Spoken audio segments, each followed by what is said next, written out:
Salam damai sejahtera di dalam Tuhan kita Yesus Kristus. Shalom, selamat pagi dan semangat pagi. Puji Tuhan, jumpa kembali dalam renungan pagi kita untuk hari ini 8 Oktober tahun 2021. Dan sebelum kita dengarkan firman Tuhan, mari kita berdoa. Bapa di surga, terima kasih untuk kesempatan belajar firman-Mu kembali lagi pada pagi hari ini. Biarlah kiranya pekabaran firman Tuhan akan menjadi berkat dalam kehidupan kami dan dapat menuntun kami untuk tetap setia kepada Tuhan. Hamba yang akan bawakan firman-Mu Engkau berkati, dan semua pendengar di mana saja berada, Roh Kudus yang sama bekerja di hati, akan memeteraikan pekabaran firman-Mu di pagi hari ini. Terpujilah nama Tuhan, dalam nama Yesus kami telah berdoa. Amin. Renungan kita 8 Oktober 2021 di pagi hari ini dengan judul Kita adalah ranting. Kita adalah ranting. Yohanes 15 ayat 5. Akulah pokok anggur dan kamulah ranting-rantingnya. Barang siapa tinggal di dalam aku dan aku di dalam dia, ia berbuah banyak.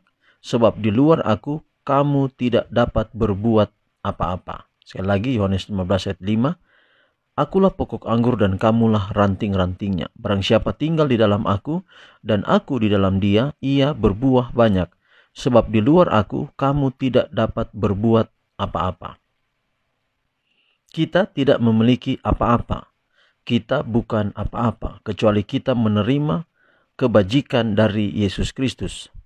Sampai hati kita diserahkan tanpa syarat kepada Tuhan, agen manusia tidak tinggal di pokok anggur yang benar dan tidak dapat berkembang pada pokok anggur itu dan menghasilkan banyak buah.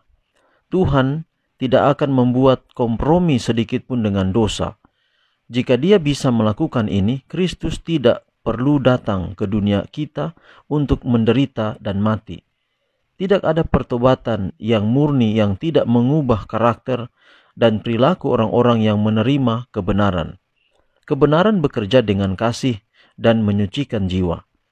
Profesi kita tidak berharga kecuali kita tinggal di dalam Kristus, karena kita tidak dapat menjadi ranting yang hidup kecuali kualitas-kualitas vital dari pokok anggur berlimpah di dalam kita. Dalam orang Kristen sejati, karakteristik tuannya akan muncul, dan ketika kita mencerminkan rahmat Kristus dalam kehidupan dan karakter kita, Bapa mengasihi kita sebagaimana Dia mengasihi putranya. Ketika syarat ini dipenuhi, mereka yang mengaku percaya kebenaran saat ini, kita akan melihat gereja yang makmur, karena para anggotanya tidak akan hidup untuk diri mereka sendiri, tetapi bagi Dia yang mati untuk mereka. Dan mereka akan menjadi ranting-ranting pokok anggur yang hidup, yang berkembang. Akar pohon memiliki tugas ganda untuk diisi, yaitu harus berpegang kuat ke bumi, sementara ia mengambil sendiri makanan yang diinginkan. Demikian pula dengan orang Kristen. Ketika persatuannya dengan Kristus, stok utama terpenuhi. Ketika dia memakannya, arus kekuatan spiritual diberikan kepadanya. Bisakah daun dari satu dalam dahan seperti itu layu? Tidak. Selama jiwa mencapai Kristus, hanya ada sedikit bahaya bahwa dia akan layu, terkulai, dan membusuk. Godaan yang mungkin datang seperti badai tidak akan mencabutnya. Orang Kristen yang sejati membuat motif untuk perbuatannya dari kasihnya yang mendalam kepada penebusnya. Kasih sayangnya kepada tuannya adalah benar dan suci. Jadi saudara, sebagaimana renungan kita kemarin, kalau kita tinggal di dalam pokok anggur, dan pokok anggur yang sejati adalah Kristus. Kalau kita tinggal di dalam pokok anggur itu, maka kita akan berbuah. Berbuah ini adalah perbuatan. Kita rindu berbuat yang benar, berbuat yang baik. Tetapi bagaimana caranya adalah ketika kita tinggal di dalam Yesus. Sama seperti ilustrasi dalam Yohanes 15 ayat 5. Akulah pokok anggur, kamulah ranting-rantingnya, bahwa kita tidak dapat berbuah dan tidak dapat berbuat apa-apa kalau kita tidak tinggal di dalam Kristus. Hari ini ajakan kepada kita dalam renungan ini adalah mari kita tinggal di dalam Yesus, agar pasti kita selalu akan berbuah dan bahkan berbuah yang banyak oleh karena kita tinggal di dalam Dia.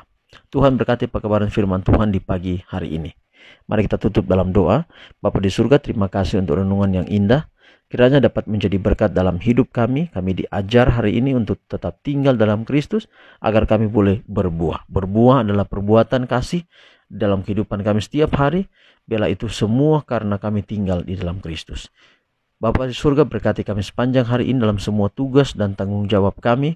Tuhan memberkati semua pendengar renungan harian melalui channel YouTube di mana saja berada. Tuhan memberkati. Berkat Allah menaungi kehidupan kami, dan setiap masalah-masalah yang kami hadapi, Tuhan ada selalu di sana dan memberikan jalan keluar. Terpujilah nama Tuhan. Dalam nama Yesus kami telah berdoa. Amin. Saudaraku, demikian renungan kita hari ini. Sampai jumpa besok. Tuhan memberkati kita semua. Shalom.